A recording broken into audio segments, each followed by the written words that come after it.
పెళ్లికి సంబంధించిన మట్టెలు, మంగళసూత్రము, దండలు ఏ ఉన్నా అన్ని ముందుకు తీసుకురండి.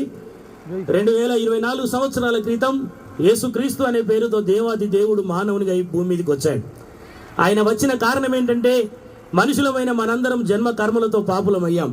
పాపులమైన మనందరినీ కూడా ఆ స్వర్గాన్ని తీసుకొని వెళ్ళడానికి ఆ దేవాది దేవుడు భూమి మీదకి వచ్చాడు. ఇలా యేసయ్య మన హృదయంలోనికి వస్తే మన జీవితం మారుతుంది. అందుకే దేవుని వాక్యం చెప్తా ఉంది, నేనే మార్గం, సత్యం, జీవం, నా ద్వారా తప్ప ఎవరు కూడా స్వర్గానికి రాలేరు అన్నారు. అందుకే ఆయన ఆ కల్వరి శిలువలో మన కొరకు తన ప్రాణాన్ని పెట్టి, ఇలా యేసయ్యా నువ్వు నా దేవుడు అని ఎవరైనా అడిగితే చాలు ఆ భగవంతుడు నీ మనసులోనికి వస్తాడు, నీకు దీవెనలు ఇస్తాడు.